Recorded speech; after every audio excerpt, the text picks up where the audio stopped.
Hello, and thank you for joining the Champion Within podcast, your premier go-to spot for unlocking your winning mindset. Whether you're an athlete looking to elevate your game to the next level, a coach leading the charge, an enthusiastic parent cheering from the sidelines, or an educator molding young minds, the Champion Within podcast episodes are packed with value, sharing the tools and strategies to unlock your potential and rise to new heights. Hosted by mentor, coach, and mindset leader Kate McCauley. Let's sit back and enjoy today's episode while discovering your champion within. And now, here's Kate.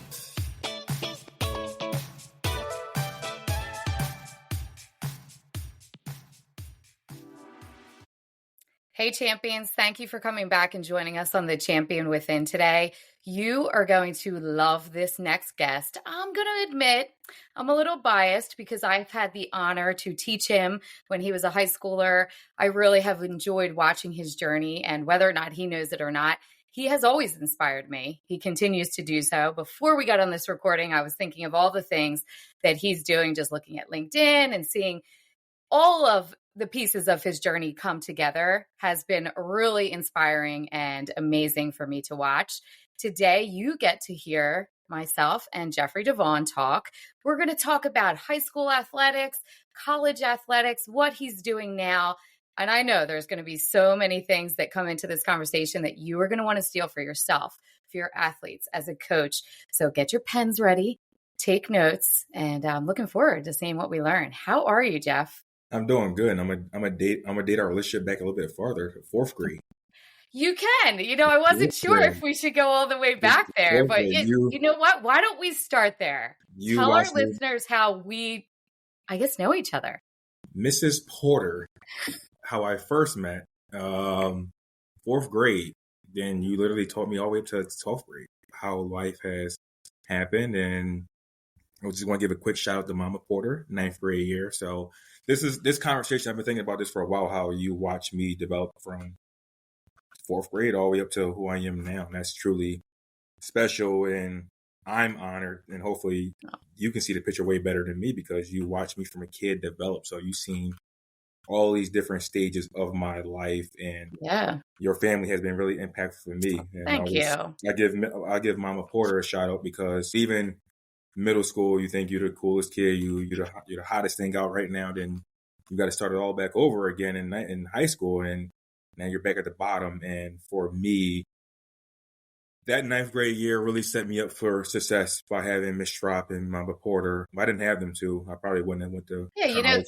Let's tell them first. Yeah, I might give it a spill, but we can talk about more about that. Yeah, we're going to go into that actually. But first, you're right. I really have a unique view of your journey. I love that as a health and phys ed teacher. For those who are listening, I was at the elementary school for my first 5 years.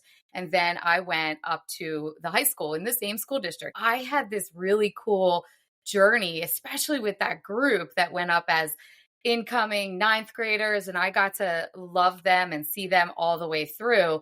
And I'm going to admit, when you're in health and phys ed, you see a different version of students. The situation with Jeffrey, he's saying Mama Porter, and some of you are like, who is this person we're talking about? So my listeners who don't know, I should probably bring her on the podcast one of these days. My maiden name is Porter, and Mama Porter is my mom. So in addition to leaving the elementary school health and phys ed job, I was pretty much talked into going up to the high school because a female phys ed teacher had retired. And I said, okay, I love, the aspect of the kids who want to play a little bit more. I loved my littles too down at the elementary school. When I went up there, I was not married yet. She was Mrs. Porter. I was baby Porter by all of the teachers. Even the students would sometimes call me that. And honestly, I was okay with it because she is quite the legend. I still am learning from her as a mother, as an educator, as a woman, just as a good human every single day. I call her more times than anyone can imagine to say, well, what do you think about this? Or am I being too crazy? And she gives it to me straight. Jeffrey and a group of 9th graders were put into, I guess it was almost a new experimental thing that the school was doing called the 9th grade academy, right? We was trying to figure it out, but we stayed in that one classroom all day. So it was So it was science And my mom was a science teacher, so she was science. Miss Straub, who he's referencing, Amy, one of the people I love, one of my colleagues and close friends. She's an amazing math teacher. And was there an English teacher that was involved? It was Miss, rest in peace, Miss Morrissey. Miss Morrissey. That's what I thought, but I didn't want to put the wrong educator in that space. So she was teaching English, and another phenomenal educator. And as Jeff mentioned, we lost her way too soon. Then I got to teach this class for health and phys ed. And I'm just going to be honest that when this group came in, some of the staff from the elementary schools were saying, this group of kids from all the different elementary schools, because they went to 8th grade, they might be a little challenging, but we know they're really talented in so many areas. So my mom, Amy, Sue Morrissey, and they just pretty much told me I was doing it. I don't think I had a choice. When my mom does something, you just say yes. They decided we're not going to take the opinions of the elementary school and think these kids aren't, able to, whatever. They were coming up with the labels, really. Yeah.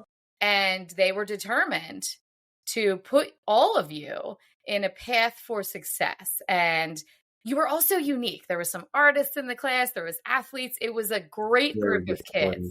So that's who we're talking about when we talk about those things. My mom, I'm going to tell you, Jeff, when she knew that you were coming on, I had to tell her. I don't always tell her about my guests. But she said, you got to show me how to use YouTube, because I'll put some of the episodes video, some audio. I apologize now, Jeff. She's going to be posting it and tagging it. But anyway, when you got there up to the high school, what did you think? What was your plans if you could go back to little Jeff, 8th grader maybe? Yeah. What did you think the plan was for you, or did you have a plan? I had a plan. So I remember that 8th grade year, I was coming to the spring practices that the high school was having for football, and I was getting the early reps in, trying to learn the playbook, trying to get involved, show Coach Vo what I can do. So I think that was hot stuff, and I thought I'm better than everybody, and I just wanted to get better. I just wanted to learn the system. I wanted to show I belonged. Also, it's a different type of football now, so there's no more weight limit. There is people way older than you, and that's what I was looking for. I really wanted to test my games. I got there early, then I carried into the summer. And I just wanted to show Coach that I wanted to be involved. I had hopes of playing varsity and doing all these high aspirational things, and it didn't happen. And I remember right when school started, I remember carrying my pads from the locker room, and I thought I was walking to the varsity field, and Bo was like, yeah, turn back around, go to freshman. I was like, freshman? How the heck am I going to freshman? I'm way better than the freshman team. So I had hopes. I thought I was going to play JV, and it didn't happen. And I was kind of distraught at first, but looking back at it now, it was a really good developmental skill for me to just learn to be with and stay with that core group of people that we all came in with, and we got the chance to bond, play with each other for the first time. It was disheartening at first. I had high hopes of trying to play varsity my freshman year and even JV, but looking back at it now, it gave me really key developmental skills of playing new positions. I played quarterback. I should have never been able to play quarterback. I remember Brian Ingram got hurt, and they was like, who could play quarterback? And I was just joking around like, I can't take a seat in the center at all. I was lying, but I just wanted the ball in my hands more. So I was like, well, if Brian can't throw me the ball, who else can throw me the ball? Nobody can throw me the ball. I need the ball in my hands. So I lied so I could play quarterback, and I took one snap and I threw like a quick out, and the coach was like, oh, that looks good. You're a quarterback now. I was like, thank you. Guess what? You have the job. Yep, and I'm not going to throw the ball. I threw the ball like probably one person. I was just running the ball all day. So selfishly enough, my teammates probably didn't like that, but I just wanted the ball in my hands more. But yeah, well, let's give Vo a shout out there. And Vo is the coach for those who aren't from our local area. Jason Wojcicki, phenomenal educator and football coach. Yeah. And he really does keep it real. That's probably why I like him so much. He's a keep it real kind of guy. And says I can picture him saying, head over to the freshman field. And also your face like, what? Yeah. But he also, I think, developed each one of his players into becoming a man. Yep. I've actually seen you put on LinkedIn. I did a little stalking and was listening to some videos before we jumped on, even though I had the privilege to see your journey through education. There are some pieces that I missed when you were off, living college life. And getting into your career, I had the opportunity to listen to some things, and you said something, and I believe it was an interview when you were at Maine and you were working in the student diversity office. Possibly, I could be having Yep, the name of that's that correct. wrong. You said something along the lines of, I want people to be better when they leave here. I want this place to be better than when I arrived. And you were talking about all the amazing things that you were involved in and what the students can get involved in so they feel like a community, and that their parents know when they come to Maine, this is what is available to you. I know you've done that in some other colleges too, which we will get to. I really do think, and you can tell me if there's some other people too, that Vo was a part of that for every athlete, that he really, truly, he wanted to win. Don't get me wrong.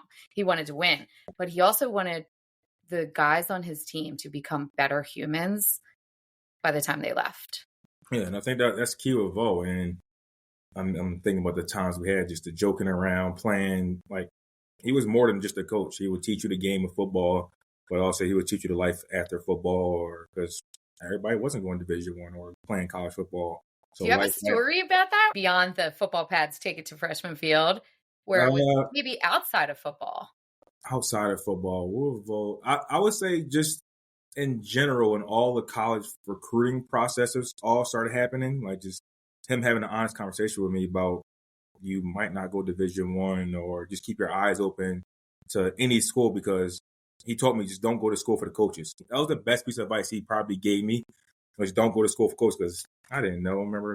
You vividly remember when Penn State came walking in and talking to me, and I was like, so surprised and shocked that, oh my God. And like, I saw the school and I saw the coaches, and he's like, yeah, don't go to school for the coaches, go to school for the school, because those coaches are going to leave in 2 years or a year and things like that. So he really gave me the perspective of how the college recruiting searches go and all that type of stuff. So I would say that's the best piece of advice he gave me outside of the field, just life, how to handle and navigate all the recruiting process, because it can be overwhelming. It can be very overwhelming every day, a new coach coming in, and honestly, it feels very good. Like, just getting caught out of class, and you know why you're getting caught out of class, and just going to the library, having conversations. Unless it was gym class. You were like, don't take me. Yeah. Coaches know, do not get me out of gym class. That is my favorite class of the week. But I would say that's the best piece of advice Vo gave me, which is really what a wonderful piece of advice. I want to talk about that recruiting piece, because I think my listeners, my athletes, the parents and coaches can learn from you and what you experienced. Tell everyone what you're doing now, and then we'll come back to that so you can drop some advice for those people who are in that journey now. Yeah, so I am the Associate Director for Athletic Major Givens. I am tasked with raising funds for our athletic department here at Boston College, scholarships, capital projects, coaches support, you name it. That is my job, to go out there and try to fundraise it for, so make our coaches and our staff and student athlete lives better here at Boston College. So that's my day-to-day task. And it's truly special. I get to travel to different places, meet fascinating people, learn about their careers, how they got to where they're at. My mom calls me a professional beggar. So it's probably a valid term. I like it. My mother calls me a professional beggar. So after every day, she's like, did you get any money today? I'm like, not today, Mom. But I am working in a relationship. So she keeps me humble when I'm not closing gifts. I love that. I'll say that's my day-to-day. So just trying to make lives around me better and easier. So that's truly my day-to-day. And right behind you, tell everybody what we're looking at back there. What a nice view. We're looking at Alumni Stadium right now. Holds 44,000. Can't really see it because the glare. Yeah, we got some sunshine, but Alumni Stadium. Pretty sweet view though, right out there. It's very sweet, because our office sits right in the stadium, so we get to see the stadium right behind us, and it's truly a beautiful thing. This is what you get in college athletics for, just to be around the student athletes game day. I couldn't ask for anything better. It's really I tell my purpose and my passion are truly aligning right now. I can't be more grateful. That makes me so happy for you. And those who get to experience that, I call it the ripple effect, because what you're doing for someone else, then they carry that on into different areas of their life, athletically, academically, in their professional life. So you don't even know sometimes where the ripple effects land and how far they go, which is okay. We don't always need to see it, but I love that for you. I just think that that's amazing to do that. So let's go back. If we maybe go backwards here, before you got here and you're a D1 athlete, from D1 athlete now into the athletic offices, so to speak, getting to help and talk to a lot of different people, beg for money, as your mom says sometimes, which is needed. We need that. So when you were going through that journey, I want to make sure that we are very clear with everyone that it's not all sunshine and rainbows, because sometimes people say like, oh, look at Jeff or look at Kate. They're doing this thing. Social media, different places.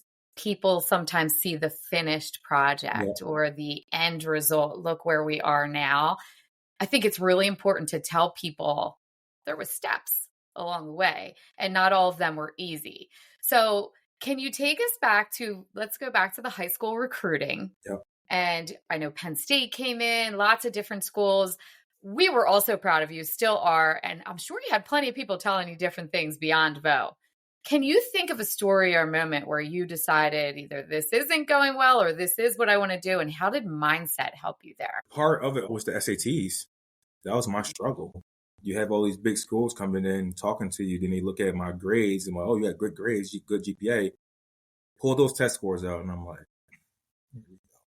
So for me, I was a struggling SAT score taker. I was never good at standardized testing, but I always excelled at school. And that's why I look back at my 9th grade year that set me up for success, because I started out the gate strong with a strong GPA that helped me to my senior year, whereas though my test scores could be a little bit lower. But to be truthful, I took the SATs probably six times, and I had to stay at the school a long period of times to try to get those scores. Miss Jetter helped me, Miss Schrapp, all these different people, Miss Kaiser, and guidance counselor, all the people helped me to navigate. They didn't give up on me. That's all you can ask for a student. And I had that support system around me. So I was like, why can't I do it? Why not me if I got these people believing in me? The hardest part was just seeing the scores just fall off day after day. What did you do? Do you remember? What did you do when something like that happened? Did you lean on those people? Kept going. So I knew there was something bigger and better for me at the end of the tunnel. I knew it had to work out. Something had to give. My mindset was something had to give. I'm working way too hard not to get to my level where I need to be at. I think I took the 6th time, and I remember opening up the book, and the first story is about Maine. And I literally just dropped my head. I was like, I'm going to college. Like, I am literally going to college. Hold on a minute. The first written part, or you had to read this and like answer some questions, was about University of Maine or just the state? Just the state of Maine. And really? I never knew that. I cherish that story forever, because I remember, so Maine came to visit me a couple times. So when it came down to the crunch time, it was out of Maine and Villanova. I give Coach Ferrante all the credit in the world, head coach at Villanova. Love that guy. He stuck with me through everything as well. And I appreciate that. So I had coaches not giving up on me. Had guidance counselors not giving up on me. I couldn't be the one to give up on me. Like, why? Yeah, because sometimes other people see stuff in us that we don't always necessarily see clearly right away. So that helped me a lot. Did Maine come to see you before you read that little paragraph? So Maine saw me. I think they probably saw me 3 or 4 times before that. So they kept seeing me. I remember the first time they came, I blew them off, to be honest. I didn't know anything past Massachusetts. I didn't know Maine was a state. I didn't know Maine was a school. I thought there was a Division III school. Okay. I was like, all right, they probably getting Division III. I'm getting Division I looks already. And the coaches kept coming back. I'm like, okay, let me get a school really a chance and look at it. And I learned that they were Division I. They just won a conference. I remember one time, Coach Harry Semiak, love this guy to death of me. He is a great mentor and a great person in my life. Say his name again. Is that the head coach? Yep, he's a head coach at University of Massachusetts now. So he's the new head coach at University of Massachusetts. And he came to visit me during a blizzard. And to my knowledge now, being in Maine and Nebraska, that was not a blizzard. It was nowhere near a blizzard. You're like, that was flurries. To our standards in PA, that was a blizzard, and school was shut down. He's like, just come meet me at Dunkin' Donuts. Come meet me at Dunkin' Donuts. I'm like, Coach, look outside. It is bad out here. And I got in my car and I drove, and I'm driving so gingerly and so scared. And he came to talk to me, and that gave me perspective. And he invited. That's when I actually got the chance. He offered me a visit to the school. Like, we want you to come to the school. I was like, oh, this is actually my first time somebody offered me a visit now. So this is serious. Mm-hmm. So I got to the school. I visited. I flew up to Maine, and my first time ever visiting Maine, I was just so lost. I was like, this place is different. There's no billboards. There's no skyscrapers. There's just trees and land. And I remember meeting the head coach at the time, Coach Jack Cosgrove, and had a great meeting. And when you leaving your visit, you have the head coaching meeting and they talk to you. And I remember him telling me, like, you got to get the score. You just got to get that test score. And that gave me courage. Then the day before the SATs, he texted me, Coach Kaz, like, you're going to get that score. Like, you're going to get it. We believe in you. And he called me and I was like, I feel good. And literally, test time, open the book up. Wow. Story about me. And I'm like, I really believe there's signs. I literally dropped my head in the book and I almost shed a tear because like I passed and I got the score I needed and I got the score I needed above. And I actually called the Villanova coach back because he give him all the credit in the world. He waited as long as he could, but I lost that offer and I called him. I was like, Coach, I got it. I just wanted to give him the chance. I just wanted him to see that I didn't give up on myself. I called him. I was like, I got that score. He was like so proud of me, so happy for me. I just want to tell him, I was like, I got the offer. I got the offer from Maine. I'm going to Maine. He was so congratulatory to me. And those Villanova and Maine, that was really a good moment for me in that time period. So that's pretty really cool. One of my I really do believe that there are signs if we pay attention to them that this is an opportunity. You have to take action. So seeing that little passage with Maine mentioned in it. And then even now looking back, you met him in the blizzard and you're at school where it's like, this is real blizzard's life now. We're getting some serious snow. So it's almost like you were preparing every single step of the way that was showing you this is where you belong. Yeah. I think that it's a great lesson for everyone who's listening, whether you're a teacher, a coach, an athlete. Keep going. I've heard you say numerous times, I had to keep going. And these people were not giving up on me because it is very easy for everyone, myself included, to say, this is too tough. Yep. I'm not going to do this. I don't think I have it in me. But if you allow yourself to see what other people see and to keep going, something is going to land. I also like to say, if not this, something better, that you are exactly where you're meant to be. So now you get to Maine. Yep. And you're playing college football there. I'm going to actually highlight something that I saw. I believe it was the Dean Smith Award. Yep. Tell everybody a little bit about that. And then I'm going to give a little flashback about what came to mind if I have this award concept correct in my brain. So tell people what the Dean Smith Award was when you were. So the Dean Smith Award is the highest honor award that you can get at the University of Maine for student athletes. Give it for your civic service, your academics, and your play. And I didn't know I was winning it. I was completely shocked when I won. I know I had to submit an essay for it and things like that. But when I got the award, that was one of the greatest feelings ever because that was the end of my career. That just really capped off my career here at Maine. And I tell people all the time, I wasn't the best player. I'm not going to sit here, get on the podcast and fabricate stories about how great I was. I was a team player. I was a starter. I was a captain. I had a good career, and I was good. Like, I was a good player. I didn't go off conference. I didn't go All-American. But my senior year, I was a person people leaned on as for leadership-wise and giving the hope, but also from a culture standpoint, somebody they can count on. So I did my job. I did it well. And that led me to being the Dean Smith Award winner. And I think that's one of the highest honors I can get rather than being all-conference, All-American, because that award leaves my legacy at Maine and opened doors for me to having networks with the president, athletic director, still all these people because of the things I've done on and off the field and with my leadership. So I take high pride and honor in my leadership and the things I've done for the student athletes at Maine and with my team that senior year as well. So that gives me more pride than being all conference and all American. I love that. I got to tell you, when I was looking at it, because I'll do a little stalking before I bring a podcast guest on, even if I had the honor of knowing them for a while, I was thinking back to when you were in high school. And sometimes, especially if it was Mama Porter involved, we were voluntold that we were going to do certain things. You included as the student. So there were times where she would say, well, Jeffrey is a senior now. He's going to chaperone this dance and come down with all of our freshmen in the gym. We're having the freshman, sophomore. Okay, they're going to be the bouncers at the door. That's what Mama Porter tells me. And then I remember, I believe it was your senior year as well. We took the freshmen at that time to Rose Tree Park and had a picnic. Yeah, so you not only went as a voluntold helper to orchestrate probably some kickball, different games that we just were letting all of the students play at Rose Tree Park. And then when we got back, we had barbecued and we had like hot dogs, hamburgers, all these rolls and things were left over. My mom and myself hate to waste things. And we called City Team, which happens to be a charity local. And I remember you and a couple of the other guys on the football team, we basically volunteered you again and said, you're going to load all of this stuff onto the truck. And we didn't even have to volunteer you and your teammates because you were just like, yeah, of course we are. We're going to do this. We're going to donate it. It's just who you were.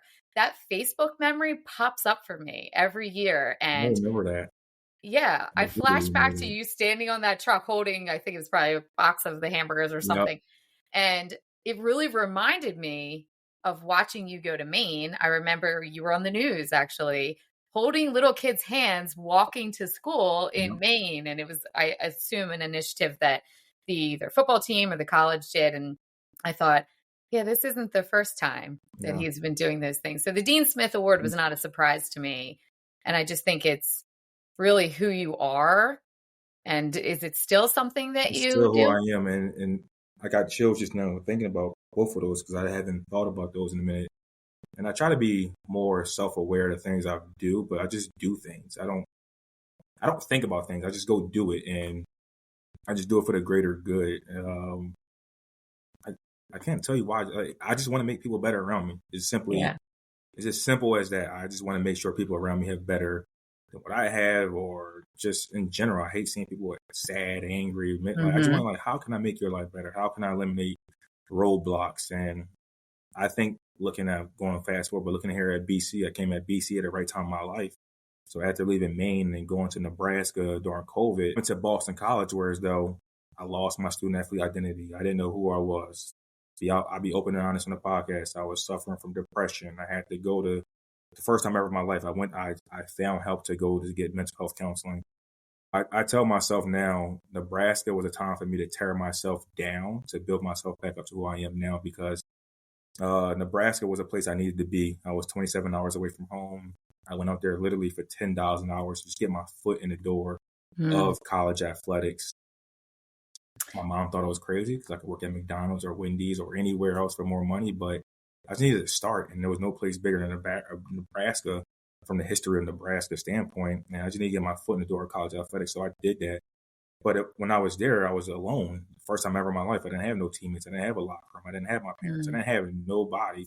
And it was hard, but I fought through it. I seeked help. And as I tell myself now, as I reflect on how I've grown, Nebraska was a place for me to tear myself down, to find my identity, find who Jeffrey DeVaughn truly is outside of the locker room as an athlete. And now coming here at Boston College, I couldn't be more grateful for an opportunity to be here as a young professional, learning the true values of who I am now. Because the mission here, I am the mission here at BC. So men and women for others. And the motto is ever to excel. Couldn't ask for nothing better as a young professional. Yeah. And for others, I want to make everybody else around me better. I want to be the ultimate team player. And ever to sell. I'm a young, eager professional. I want to continue to sell. I want to be better. I want those things.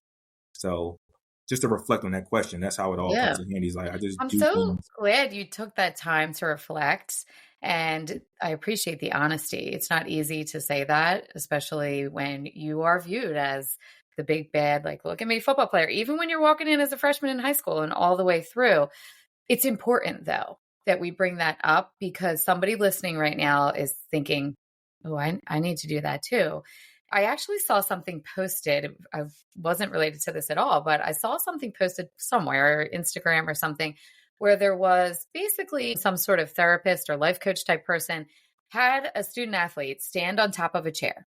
He was standing on the floor and he said, pull me up. And she reached her hand out and she's like, I can't pull you up. I can't, it's hard to do that. And then he said, can I have your hand? And he said, is it okay if I pull you? And she said, sure, go ahead. He easily just yanked her hand and pulled her down. And then he said, now get back up there. He said, now pull yourself down. And she was easily able to obviously step off and, jump down off of that chair. It's much harder to pull other people up when you're not in a good place, one, and to pull yourself up, putting on this happy face all of the time. If we do not take care of ourselves, we cannot show up as the best version for all of those other people that you want to become better humans. Yep. I'm really glad that you did that for yourself. Did you have someone who suggested that you went to get mental health, or did you, see that opportunity pop in front of you and said, I should do this? I was talking to my mom about it a little bit. I was actually trying to hide it because I was still under her, to be truthful, I was still on her insurance. I was kind of afraid that she would see her son getting mental health help. And I was like, I was trying to avoid it so bad. I was like, but I finally opened up to her how I was feeling. And it was one of the best conversations I had. And I seek the help that I needed at Nebraska.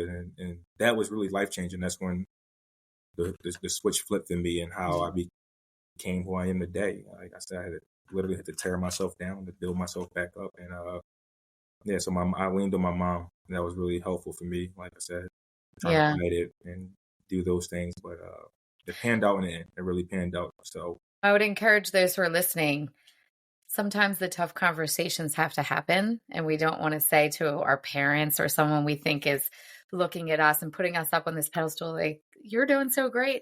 I remember having a similar situation when I left teaching and saying to my dad, I think I need to retire. And he was a financial planner. And I'm like, he is not going to love this because I'm taking less money. Mm-hmm. But if I don't do this, I am always going to think, maybe I'll just go back and do that. And I was trying to build a business and pay for my children's cleats. My husband works. I'm very fortunate. And we just were barely making it. As he was saying, build this business. We can see something happening here. But I was paying business bills, not paying myself. And it was a journey where I said, I've been there for 20 years. I called the people first and said, what does this look like financially? And then when I finally went to him and I had a whole big speech planned, this is why I want to do it. One of my friends actually passed away from cancer. I said, I don't want to live my life. I don't know what's going to happen next year kind of thing. I don't want to be struggling. Obviously, I got to buy Danny basketball shoes. Kylie's a track runner, all these things. He said, yeah, let's fill out the paperwork. It was a great conversation, but I had to have that tough conversation. And I probably waited too long, to be honest. I think it's important for those listening. There are tough conversations when you're on a journey, especially when you're taking care of yourself and trying to do new things.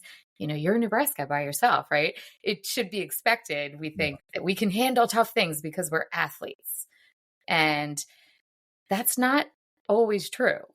And it's okay for us to not be okay, to put it simply. So thank you for sharing that. And thank you to your mom, if she listens to this, for just having that conversation with you and encouraging you to get the support you need. Yeah. Let's be real for a minute. Stress is something we all deal with, right?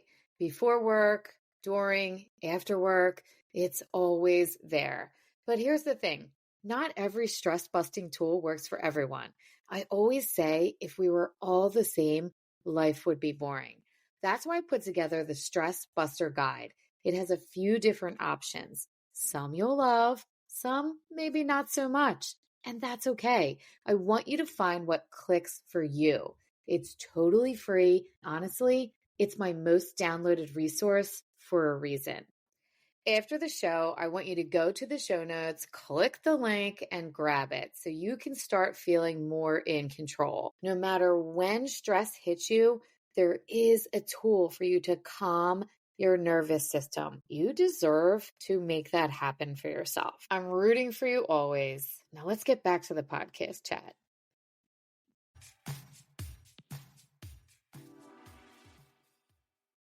Let's move to when we're talking about my athletes. I get to love athletes at all different levels, youth, high school, college, even some professional athletes now, which I'm very grateful for all of these people. I get to love.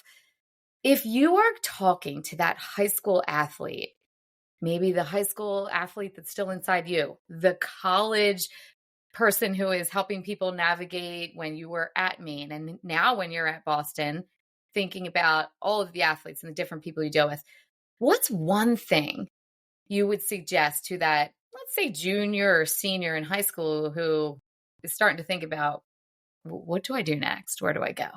Stay true to yourself. Stay true to yourself. especially in today's era, the social media thing you can get really caught up in. And now with NIL, you really can get caught up in it all. So trying to follow others who truly might not have what they say they have, because everybody can post all the offers. You can only go to one school. You can say you got 55 offers, but only one school will take you. So stay true to yourself. Continue to work. You gotta work. Don't lose Don't lose that part. That's the main reason. You have to work. You have to put up those late night hours. You have to do all those things. But at the same time, once again, take care of yourself. So you gotta learn how to take care of yourself. But the work is the most important thing. Like, stay true to yourself. People want to be around good people. Don't be that person that nobody wants to play with, nobody wants to hang with. And Right. the biggest thing I miss for being a student athlete is the locker room. So just be a locker room guy. Be somebody who can be in the locker room just having conversations about all aspects of life, family, friends, love, whatever you can do. That's what people want to do. Like, everybody don't want to talk sports all day, and just like be that locker room guy too as well. So stay true to yourself, work, Love and it. just be somebody who people want to hang around. Just be that locker room guy, that glue guy, and things like that. So, Yeah, I think those are all great points. When you say put in the work, let's remember that that's not just the physical work. That's right. the mental side of the game, of life. That's all work that Yeah. you're putting in. Even that locker room persona in the locker room, outside of the locker room, that's work sometimes. And when Student you athletes have it harder today. let's talk about that. Why do you think so? I'll be open and honest. Student athletes have it harder today because they got to navigate so much now. So, with this house case settlement that's happening and all that, roster limits. So now there's going to be smaller rosters. There's going to be more scholarships, but now coaches are taking transfers. So high school students are going to have it harder. If you're not a 4-star, 5-star guy or woman, it's going to be harder for you to get in college, because these coaches are in a tougher spot too, because now they got to win now. So they're going into the transfer portal and taking these more developed players who have college experience and things like that. So student athletes got to worry about the transfer portal. They got to worry about being recruited from a high school perspective. They got to worry about the social media aspect of fans bashing them, thinking that they make too much money. Like, oh, Jeff, you make $105,000. You make $2 million. You make too much money, blah, blah, blah, this and third. So you got to navigate how you manage that, the social media aspect of it. Also, you got to manage your family and friends. Now they going to want something too. They like, oh, I saw you got $2 million NIL money. Can you buy me a car? Can you do these things? Right. You're 18 to 24-year-old making all this money. You don't know how to handle that. So this might be the only money that you might not make it pro. So this might be, you got to learn how to invest this money. You got to learn to properly use this money. You got to learn the taxes, because you still got to pay taxes on it too as well. So you got to do all these different things and put in the work. Right. You still got to put in the work. You still got to be a good student athlete. You still got to get the grades, and you still got to perform. So it's a job. It's a job now. You got to do a lot. So the things I see in college athletics right now, just being around our student athletes and donors and doing those type of things, it is a changing landscape that is going to be fun to watch, see how everything unfolds in the next couple of years. But without saying anyone's name, because we don't want to put anyone out there, what have you seen that is helping those student athletes? Are they doing something either on their own, or maybe colleges are setting things up to make sure that they are setting boundaries and that they are taking care of themselves, putting in the work, so to speak, in all of those areas? Yeah. So now you got colleges are more equipped with different things. So you got like student athlete development. That's an area where as though students get life skills, they get career skills and things like that. So they have that aspect of it. Here at BC, we have that, and we have over 700 student athletes. So they get an opportunity to learn more about off the field and off their competition respective sports, life after sports, but also how to manage your financial literacy, all these different things, but also within your own sport. I'll just use football, for example. You see a lot of football teams hiring chief of staffs now, and they have general managers, personnel, and player development person, as well as helping them navigate life throughout college and personal stuff like career development, all those different things. So that's one thing I will say. The student athletes have a lot of resources to use as well. But once again, it's all up to the student athlete. Right. You have to use them. You got to use it. So you can make all the money you want. Then if you're not using it the proper way and getting the support that you need, you could be a senior year, might just blew all of that money and I don't have nothing to show for it. So and I would say if you're a parent of a student athlete, I get to run workshops with them, and they're always asking, what can I do to support my student, but not be a helicopter parent? You got to let them grow and learn, make mistakes, but still know, just like your mom, that you can call me. You can, you need to do that. I think one of the biggest things is you could be that parent who says, you have to use the resources. Mm-hmm. You have to use the resources. I know myself, and he's not playing college sports, but my freshman in college, I am constantly reminding him, go talk to your advisor, go to the dean and ask, what are we doing here? Can I go and observe, do this thing? And at first he didn't want to do that because he was an athlete all the way through. I promise you that I know it's connected to his career in athletics, that he thinks, I can do this by myself. I'm tough enough. I don't need these people to help me. Everything is figure outable. And yes, I agree. Everything is figure outable, but you're at a disadvantage if you do not lean on those resources and the people. Those listening, I know Jeff knows that already, being in that space now, but if you're listening and you're not sure how to support your athlete, that's an easy one. First, what are the resources at their college and how can they, and maybe it is a little helicopterish, but just to say, go use the resources, I'm here for you, but you also need to use the resources. So I love to hear that it's there. And I think we do need to encourage our athletes more. I know when I've done workshops or visualizations or different things with the college athletes, I'm constantly telling them, this is not a one-time thing with me coming in and telling you what you should do for your mindset. This is an ongoing daily habit. Do you have anything for yourself? I heard you mention gratitude and a couple different things along the way. Do you have anything that you do every day that is mindset related? Workout. I love that. Every day at 6:30. So I still try to find that routine from when I played college football. So early morning workouts help me just level set and clear my head. I think that's the best thing for me, just literally working out every morning at 6:30. Got a regiment. Still in that football timeline of waking up at 5 in the morning and 5:30 in the morning, going to the gym. So yeah, I mean, your brain knows that. For those who are listening, if you've been out of the routine, your brain can get back into that. Oh, we've done this before. I always tell people, I'm obsessed with the retraining of the brain. When your body moves, your brain grooves. So when you're getting up and doing that and working out, you're sending dopamine, all the good things you want to feel through your body. And your brain is saying, oh, okay, Jeff likes this. And now we have a good start to our day. That's what our brains do. Anything that you can do, if it's not exercise something, you have to do something. And I mean, Jeff's nailing it. You need a routine. Yep. And it's okay if one day you miss it, but you need a routine. That's how you stack a habit. Those little wins just pile up. I love that. Before I ask you our last question that I ask all of my guests, do you have any advice that you would give anyone at any place along the way that you wish someone had told you? I wish someone had told me. Ooh, that's a good one. I wish someone had told me. Always keep options open. Always people say the plan B. I don't have a plan B. I got a plan A. We all did that. And why am I in college athletics right now is because of my coach, Coach Harris sent me at. One day he told me I was gonna be a college athletic director. I didn't know what a college athletic director was. I didn't know who was this person. That man couldn't find a person. Okay. That led me to a pathway I'm in now. And I talked to our AD at Maine, learned about his job and what he'd done. And I was like, oh, this is actually really fascinating. So I got an internship in development and I was working on hockey games. And I remember just walking to different suites of donors and bringing them stuff, just talking to these fascinating people. I remember asking my boss at the time, I was like, so when do we watch the games? How do we watch the games? She's like, oh, we don't. I was like, oh, this is weird. But I fell in love with it at that time. And I was still playing football.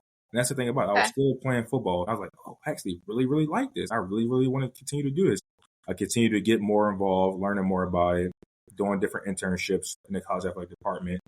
And it all came during that pro day, I wound up tearing my pec, right in front of the college, right in front of NFL scouts. At that time, devastated, distraught, saying all sorts of things, my dream's over. And that was before COVID. So I tore my pec. So I had to get surgery for recovery 9 months. But during that time when I tore it, I was mad a couple of days. But after a while, I was like, you're in grad school. you have a plan because you still want to be a college athlete. You still want to be an AD. That was helpful for me. I think that helped me put my football Keep your dreams. options open. Yeah. That helped me put my football dreams at ease. I was like, football has done so much for you so far in your life and taking you to different places, state, all these different things in your life that football has granted you the opportunity to do. Be grateful. I love it. Like, just be grateful because it done enough for you. Now is your time to do what's best for you and that next option. So it really wasn't a plan B, but it was something I truly love and I found a passion for. Now I'm still here. Now I'm putting this dream to place. So this is what I'm doing now. Yeah. So don't look at it when somebody tell you to keep your options open, have a different plan, because now as a student athlete, you got all this money. You want to have these different plans. You want to learn about different businesses because you need to invest, you do different things. I think it's more open to student athletes nowadays.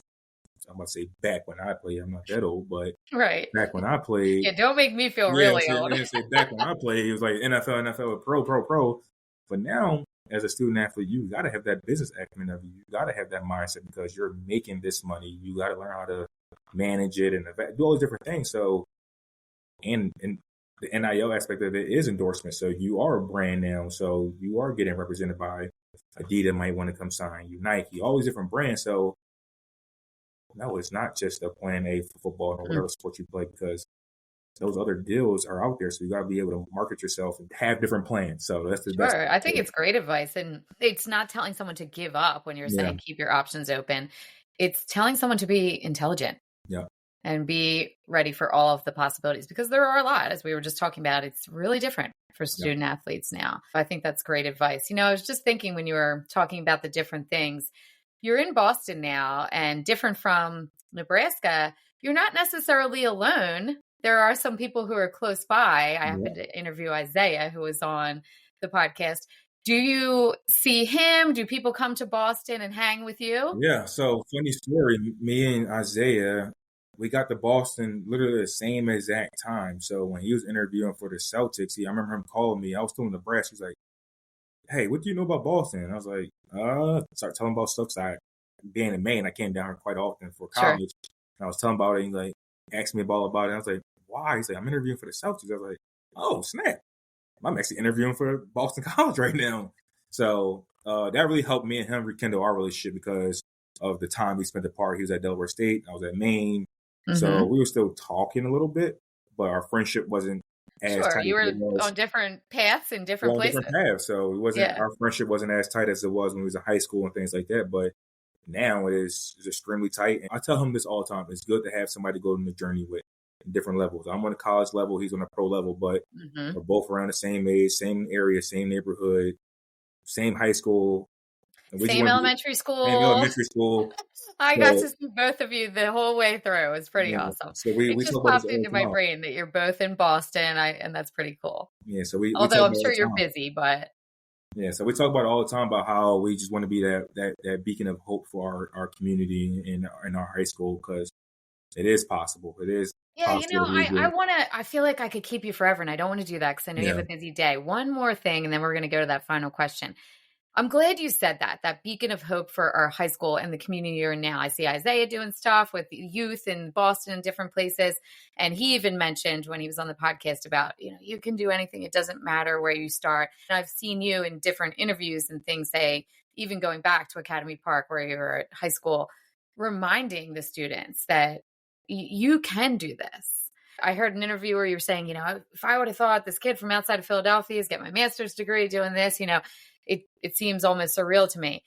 What do you want to say, not just to those students where I was lucky to teach at Academy Park and you were a graduate of, but students in general, anywhere who are listening, who are thinking, yeah, but where I'm at right now, it doesn't really look like that's possible for me. What do you want to tell them? Just visualize what you want to be. Like, there's so much more to life. And that's why I granted football, because football opened up so many different doors for me to bring me to different places. Exposure is key in life. Exposure is very, very key in life. And I'll give you an example. So I remember one day here on campus, I seen this family walking around campus, and his son, probably lady's son's probably in high school. And I saw myself, this black kid, saw myself, and I never went to walk around colleges and things like that. I have this opportunity now to have a key and access to all facilities here at Boston College Athletics. And I saw him looking, I was like, hey, kid, what you want to do in life? Like, what do you do? He's like, oh, I want to be a college athlete. I was like, that's a funny story because like, why are you here in this elevator with me right now? Mm. And through that moment, I was talking. I just asked him like, do you want to see the facilities? So I showed him our facilities. I didn't have my card on me. I had my key. I had to really run back in the office, get my stuff, come all the way back out. I had to drive to our different campuses to show him our baseball facility. And to simply put it all, it's just exposure. People need exposure. Like you need to get out your community and see different things of life because life is so precious. The world is so precious. We get to see it. And I am so grateful for football for taking me to those places. I'm so grateful for Maine. Because if I didn't go to Maine, if I went to Villanova, I'd probably still be back home, to be truthful. Yeah. And the thing I say is, if I can make it in Maine, I can make it anywhere. Then I went to Nebraska. And I was like, oh, if I can make it in Nebraska, I can make it anywhere. Now I'm here in Boston. So right. Exposure is key. You need to get out your community any way possible. So if you ever have any type of opportunity to take those field trips or go on those visits, go to these camps. You just need to see it and experience because there's so much more to this world than Academy Park and that area. Because just we got a world champion from the Celtics from your area. Like we have these people around our community who is doing these great things, but we just they don't see it right now. And then we come back and we tell them about it. It's like, wow, it is possible. So it is very possible for you to do these things. And the biggest thing is just exposure. You need exposure. I would agree. I like to tell people at the elementary level when I do assemblies all the way up to really adults, I say, you got to see it, believe it to achieve it. So it's really, even if you can't literally see it yet, you said in the beginning, start visualizing it. Your brain does not know the difference between reality and what you are picturing. Yep. But when you start visualizing it, you quite literally change your brain. It's science. It's not woo-woo magic. And then you will take those opportunities. You will see, oh, look at this field trip. Look at this that you were mentioning. And then you have to take that action, to actually do it because we don't always know what is beyond what we see right in front of us that we can literally see. Such great advice for everyone, not just in those schools, but really everyone listening. If there's something, start picturing it in your brain and then take action. So I love that advice. A motto I live by in college and still prior to this day is like, wish it, want it, do it. I love it. Wish it, gotta want it. You just gotta go simply and just do it. So perfect. I love that. People need to steal that. If you're listening, write that down somewhere and just look at it every single day. I love that. So I ask everyone this question. If you had the opportunity to go back to any day or forward to any day, I do love the present moment and think it's important for us to embrace it. But where would you go? And what are you going to do that day? Ooh, where would I go? What would I do that day? Jeff, where would you go? What would you do that day? I would just say a funny story. I would say I would go back to my last college game. We got our doors blown off by Eastern Washington, and it wasn't pretty at all. It was rough. We had to fly. So a week before we fly to Utah and played Weber State. I probably had the best game ever in my life. I think I blacked out on camera. Was that good? I was in the zone and I was like, I'm playing for my college career. This is literally my last football game. So playing with that hope. Then we had to fly back to Maine. Then we had to fly back to Washington. So, oh wow, yeah. If I can do it all over, I would just try to tell my coach, let's just stay in Utah that week. Like we just stay in Utah because the time zones and the travel. We just got our doors blown off, so it wasn't pretty at all. It was so you would try to change the itinerary. I'll try to change the itinerary a little bit to make it more helpful for us, but I'm not making no excuses. All Eastern Washington alum out there. We got fair enough. Yeah, I was a better team that day, but it was I was just sitting there looking like, oh, it's over. It is not. We're not winning this game at all. But what did you learn though from that? You had to have learned something. Sheesh. Don't give people bulletin board material sometimes. There you go. Fair enough. They had a little bit more pep in their step that day, but I think it was their day. Simply as that. Yeah, be a good day to go back if you could change the itinerary. I would change the itinerary. I would just stay, or I would just fly to Washington for that week and just stay out there. But very cool. Well, we don't want you to go back or forward. I hope you keep in the present moment, but also be willing to reflect on those things. And like you have said, I have said, see that for you in the future and allow yourself to be open to those options. Is there somewhere where our listeners could connect with you, LinkedIn or somewhere, if they want to, follow you, the journey, or connect with, BC? I'll say LinkedIn. So LinkedIn, obviously my name, Jeffrey DeVaughn, but also my Twitter. It is Jeffrey DeVaughn, I think, as well. So okay, and I can drop the links in the show notes. So I would say those are my two things that you could follow me on and keep me up to date. I'm always willing to talk, share, and listen and learn as well. So I love it. Thank you. Yeah, thank you. I hope you know how proud I am of you and that you do continue to inspire me. I'm just looking forward to seeing as the journey unfolds. It's just going to be wonderful to continue to watch from a distance and, celebrate you. Keep going. As you have said numerous times, I know you will. Thank you. Everyone who's listening right now, I will drop all of those show links right down in the show notes so you can just click on it, follow Jeff, be inspired along with me. Thanks for hanging out with us today. Thanks, Jeff. Thank you. Thank you for hanging out with Kate today. And whether you're going to coach, teach, cheer from the sidelines, or hitting the field yourself, remember, mindset is everything.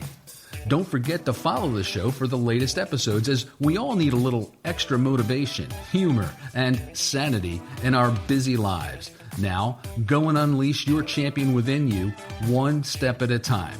We're always rooting for you.